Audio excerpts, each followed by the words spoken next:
Hey everyone, welcome back to our channel. It's been an absolutely wild time across the globe with events unfolding at a breakneck pace.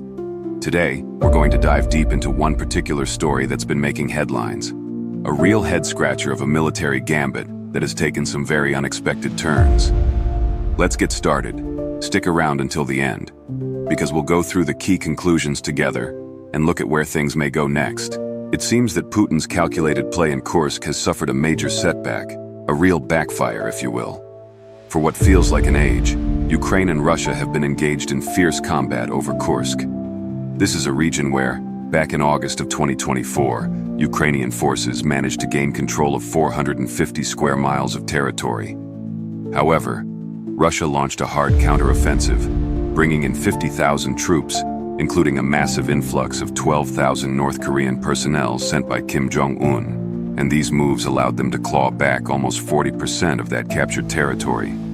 Putin's intention was for these foreign soldiers to give his army the advantage it needed, but instead, they seem to have become yet another burden on the Russian war machine. In this latest twist, Ukraine is no longer taking a defensive stance. President Volodymyr Zelensky has unveiled a daring new counteroffensive that has flipped the tables on Putin's army. Launching a series of shock assaults on multiple fronts, Ukrainian troops aren't just holding the line, they're actively fighting to reclaim the ground that was previously lost.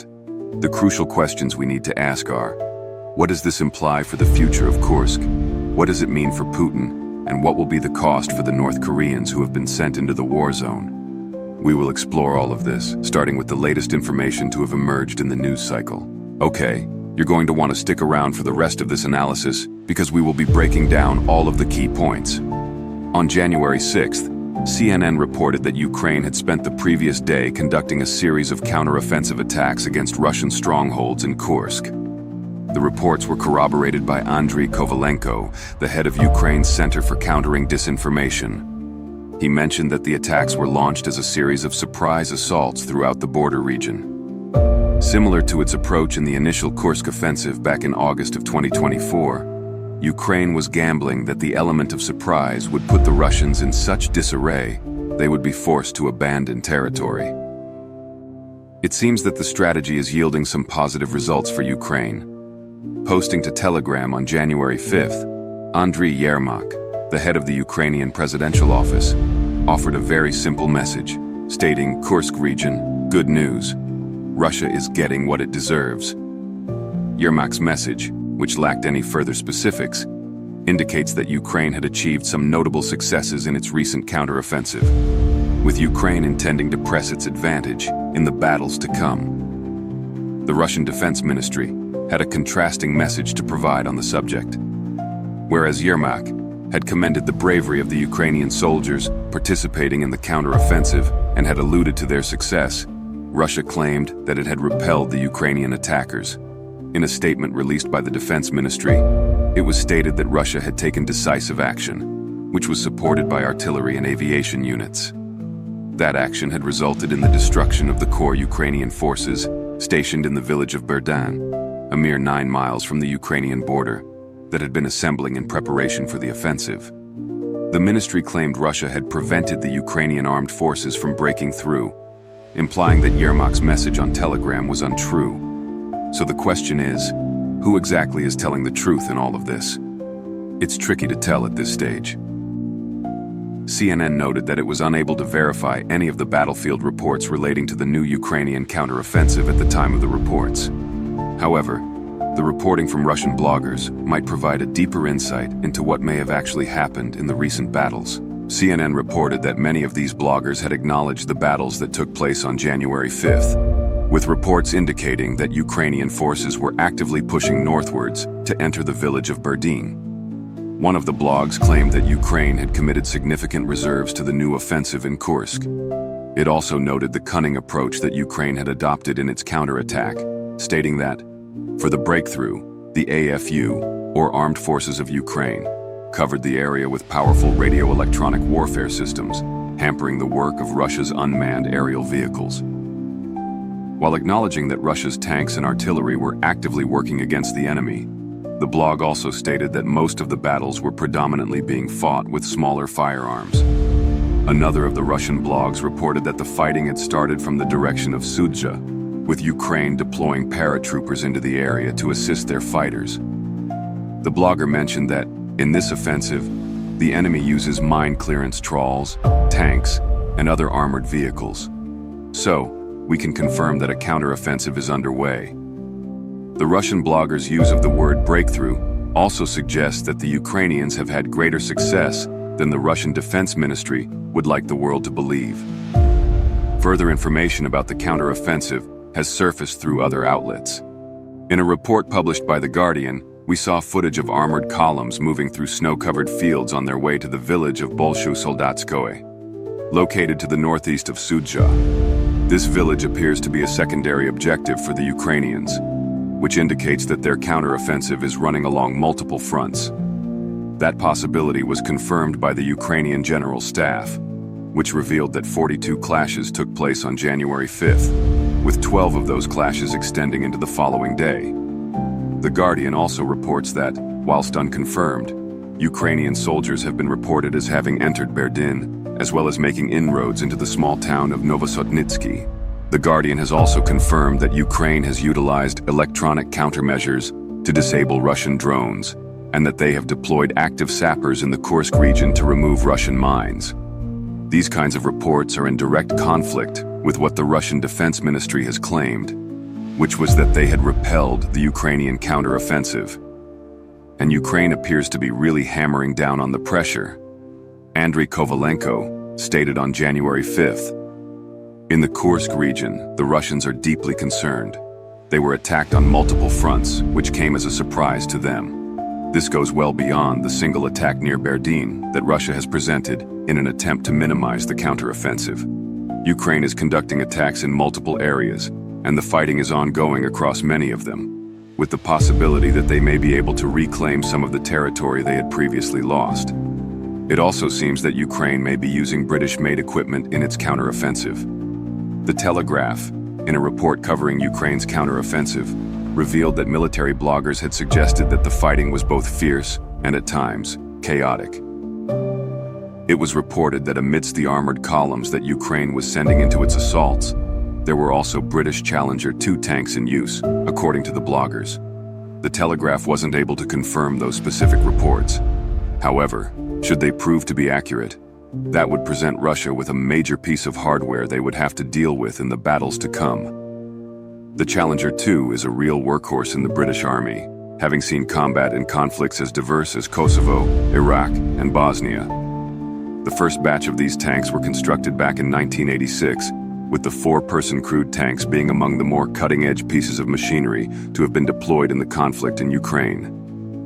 It comes with a main L-30A-1 120 mm rifled gun, with the capacity to carry 47 rounds, along with a 7.62 mm L-94A1 chain gun, which is capable of firing at a terrifying rate. It is also a surprisingly quick behemoth of a tank, capable of traveling up to 36.6 miles per hour, despite weighing in at 62.5 tons, a weight that will only increase when it's fully loaded with its crew. The deployment of this machinery in Kursk strongly suggests that the Ukrainians are serious about reclaiming at least some of the territory they have lost to Russia's own counteroffensive. The next key question for us to consider is, why is Ukraine engaging in this counteroffensive right now? A small part of the answer involves the conditions that Ukraine is finding in Kursk now that they have launched their counteroffensive. The freezing winter temperatures in the oblast make it harder for Russian ground troops to advance, while at the same time, it offers ideal conditions for the Ukrainian armored units to make inroads into the region, according to The Guardian. Apart from the Challenger 2, the Telegraph also suggests that Ukraine is using Bradley fighting vehicles in their advance, which are being deployed as a means of transporting the country's troops to their battle positions quickly. If you contrast that with the Russians, who have been sending their infantry, along with North Korean troops, to attack Ukrainian positions on foot, it highlights the significant agility advantage held by Ukraine. They have launched their counteroffensive at this time because they are fully aware that a huge chunk of Russia's forces have been bogged down by the snow and ice, which in turn makes them less able to respond to the Ukrainian counterattack. Speaking of Russia's North Korean troops and the Ukrainian advantage, There's one other factor that is influencing Ukraine's decision to counterattack now, and that's the Russian casualty rate in Kursk. Our reference earlier to Russia sending its soldiers into battle on foot hints at the tactic that Putin has been relying upon thus far during his counteroffensive in Kursk. It is also the same strategy that he has been using inside Ukraine, sending waves of cannon fodder toward Ukrainian fortifications in the hope of exhausting the enemy's resources. The consequences of these assaults are predictable. Ukraine has claimed that during the 5-month period that has occurred between its initial Kursk invasion and the current counteroffensive, it has inflicted casualties on 38,000 Russian soldiers. That means that 15,000 soldiers have been killed in combat, with another 23,000 being injured. Almost as if they were playing a childish game of tit for tat, Russia has released numbers designed to top those of the Ukrainians. Russia has claimed to have caused 49,010 troop casualties in Kursk during that same period. There are no further details regarding how many were dead versus wounded, and the number does seem suspiciously high, given that Russia often downplays the numbers when reporting about Ukrainian losses. Russia has also sustained huge losses among the soldiers it has been receiving from North Korean President Kim Jong-un, who had been sent as part of their collective defense treaty.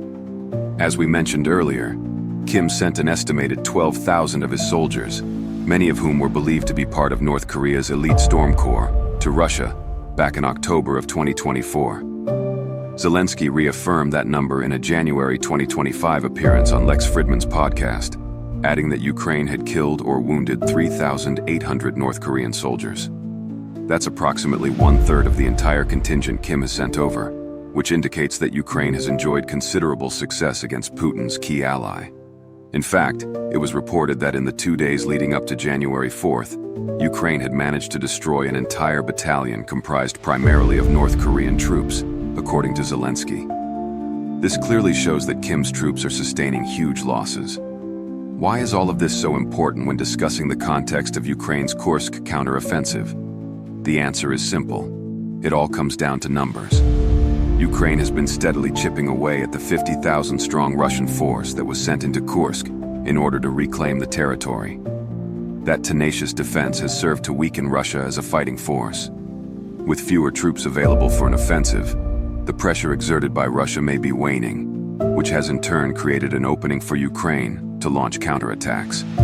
There are now gaps in the Russian front lines, or at the very least, they are now less heavily fortified when compared to those with more rigid defenses. Ukraine has likely used its information on Russian casualty rates to identify where Russia is at its weakest, and it has used this data to hit Putin where it really hurts. Whereas the Russian leader had gambled that his human wave approach would break down Ukraine's defenses, he has inadvertently weakened his own, offering his enemy more opportunities for attack. Ukraine has not hesitated to exploit these opportunities, and it now appears to be making inroads into several of the small villages and towns that it had previously lost to Russia's initial push into Kursk. But there is more to it than that. Ukraine is also mindful of a key event that is set to take place midway through January, the ascension of President-elect Donald Trump to the White House. Trump was another focus of Zelensky's discussion with Fridman. The Ukrainian leader stated that Trump's security guarantees could lead to the end of the war, but only if the new president follows through on his promises. Zelensky also alluded to the idea that Trump has enough leverage over Putin to at least force a ceasefire in the Russian leader's special military operation. Trump has claimed that he can end the war within days of assuming office, with his much-publicized but very vague peace plan potentially being the largest card that the new president will be able to play. Zelensky is well aware of this fact. He stated to Fridman that Trump and I will come to an agreement and offer strong security guarantees, together with Europe, and then we can talk to the Russians. Whether the Ukrainian leader actually believes this is a different question. After all, he told the French President Emmanuel Macron on December 30th that Ukraine needs to accept the reality of its territorial issues, and that there would be no quick and easy resolution to the war. Territorial issues is an important point relating to the latest Ukrainian counteroffensive. There are many theories as to what Trump's peace plan will actually look like in reality. One of the most popular ideas involves creating a massive demilitarized zone across the 745-mile front line of the Ukraine war. The proposed plan is that the zone would be patrolled by European forces. Polish, German, British, and French soldiers have all been suggested, with the US adopting a more hands-off approach. Both Ukraine and Russia would need to agree to the terms of the ceasefire, with the zone being there to prevent either of them from attacking the other. From that point onwards, peace plans could begin. The negotiations would likely revolve around the territory that each country holds. At the moment, Russia is in control of around a fifth of Ukraine, with the majority of that territory being located in the south and the east. Putin's push in Donetsk, something we will examine in further detail later on, could result in Russia controlling an even larger portion of the country by the time Trump assumes office. Ukraine is currently holding Kursk as a bargaining tool, which it can potentially use as leverage in order to reclaim some of the land that Russia has overrun during Putin's special military operation. And so, another reason for Ukraine's Kursk counteroffensive is becoming clear. For all of the soldiers that Putin has lost in his effort to retake Kursk, he is at least having some level of success. We mentioned earlier that Russia had already managed to retake around 40% of the territory that it lost to Ukraine's initial invasion in August of 2024. The Ukrainian counteroffensive is an attempt to reclaim as much of that lost territory as possible, so that they can have the greatest amount of leverage as possible if and when Trump enters peace negotiations with Russia. Kursk is also an important region for Putin. While it is quite small when contrasted with the amount of Ukrainian territory that Russia has been able to seize, Kursk is still the first region that Russia has lost to an invader since World War II. If it remains under Ukrainian control, even if that means trading the territory for a greater portion of land inside Ukraine, it would be seen as a great embarrassment for Putin. The Russian leader might even be willing to trade more of Ukraine than he gets in return with Kursk, just to try and smooth over the humiliation that has come with it. Zelensky is banking on that, and it is one of the reasons why we are now seeing Ukraine aggressively attempting to reclaim territory in Kursk. He is doing all that he can to create pressure for Putin. That leads us to the next reason why Ukraine has chosen this time to counterattack in Kursk. Robert Clark, a fellow at the American think tank, Yorktown Institute, confirms that Ukraine intends to use any territory they possess in Kursk as a bargaining chip at a later stage. He also mentions that Putin has tied a lot of his reputation with the Russian people to his level of success or failure in the current operations in Kursk. Clark has stated that Ukraine's most recent move will be a huge deal more to Putin than it will to Trump when peace talks do get underway. Putin had made assurances to the Russian people over the Christmas period that he would return all of Kursk to Russia. As such, the ability for Putin to retain control over Kursk is going to be far more important for him and for Russia than it will be for President Trump when the negotiations begin. We have returned to the element of humiliation that we mentioned earlier in the video. Putin is under pressure from the Russian people, and perhaps even from those in the Kremlin who have started to see Kursk as an indicator of his weakness, all thanks to the actions of the Ukrainians. The prospect of Russia being able to reclaim lost territory is much more difficult when Ukraine is actively attempting to reclaim territory of its own. Alex Cadier, the international correspondent for Times Radio, agrees with this assessment. He states that the Ukrainian counteroffensive challenges the narrative that had been put forward over the last few months, where Russia has been slowly regaining territory in Kursk. This is another example of the kind of pressure being applied to Putin. It is a clear indication that even with the overwhelming manpower advantage that Russia has gained as a result of the North Korean troop deployment, Ukraine is still capable of punching back. And these heavy blows will only serve to add more pressure onto Putin, according to Cadier. He states, "It's certainly significant in the amount of resources that have been put into it, but also, it will have very serious diplomatic consequences if and when these ceasefire talks happen." It seems that things have played out favorably for Ukraine. The wintry conditions have provided them with the mobility advantage they needed to launch the counteroffensive in the first place. The Ukrainian military has also enjoyed considerable success in terms of the Russian and North Korean casualty rates, and this, added to the opportunity that has been created by the winter conditions, has offered opportunities for the Ukrainians to exploit. And with Donald Trump set to become president, Ukraine is doing all it can to seize territory and place more pressure on a weakened Putin, both domestically and in terms of the upcoming peace talks. There is also the small matter of Donetsk to think about. While all of the fighting in Kursk is going on, Russia is aggressively attempting to seize as much territory in eastern Ukraine as possible. Russian forces are advancing through the region at the fastest rate they have seen since the initial invasion back in February of 2022. Putin's forces are on the verge of flanking the Donetsk city of Pokrovsk, and they have forced the abandonment of key Ukrainian defensive positions, including an underground stronghold in a destroyed thermal power plant, which Ukraine had been defending for much of the war. These advances will certainly not have gone unnoticed by Zelensky. Indeed, some commentators have already criticized the Ukrainian actions in Kursk, and this criticism is likely to intensify in the aftermath of the counteroffensive. Critics have suggested that Ukraine would be better served by committing the troops they have stationed in Kursk to the defense of Donetsk, which in turn would slow the Russian advance. Oleksandr Syrsky, the Ukrainian military's commander-in-chief, believes that this is not the case, stating that the Kursk operation has forced Russia to divert troops that it would have sent to Donetsk. By launching its counteroffensive in Kursk, Ukraine is hoping to keep those troops tied up, and perhaps even to push Russia to divert more, which would enable Ukraine to stem the flow of losses in Donetsk, while simultaneously reclaiming territory in Kursk.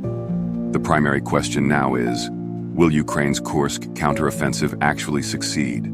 It is still too early to tell, as the operation is very much ongoing. However, we should note that Ukraine has a history of failed counteroffensives during Putin's special military operation. During the summer of 2023, Ukraine launched a counteroffensive in southern and eastern Ukraine in an attempt to reclaim territory that had been captured during the initial invasion. That counteroffensive stalled out, which meant that Ukraine was not able to sever the connection between Russian-controlled Crimea and the Ukrainian mainland.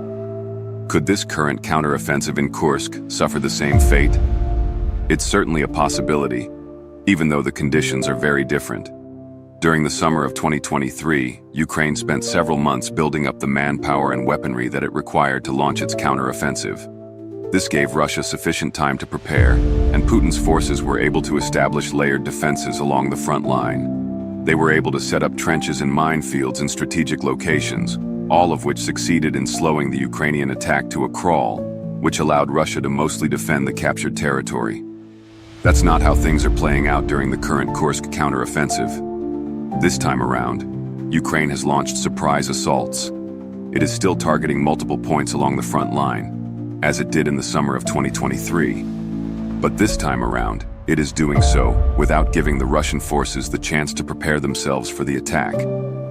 Ukraine is also attacking at a time when Russia is involved in its own offensive, which again helps to remove the defensive mindset that enabled Putin's army to successfully repel the summer 2023 counteroffensive. There is also the possibility that the current Kursk counteroffensive is a diversionary tactic. The BBC has reported that several Russian military bloggers have speculated on this, with Yuri Podolyaka suggesting that the current Ukrainian attacks are designed to divert Russian forces away from a larger attack that is yet to come. Alexander Kots, another Russian blogger, seems to agree, claiming that a main attack may be launched elsewhere, while Russia is preoccupied with the smaller Ukrainian attacks. Perhaps Ukraine has something more substantial planned for Russia.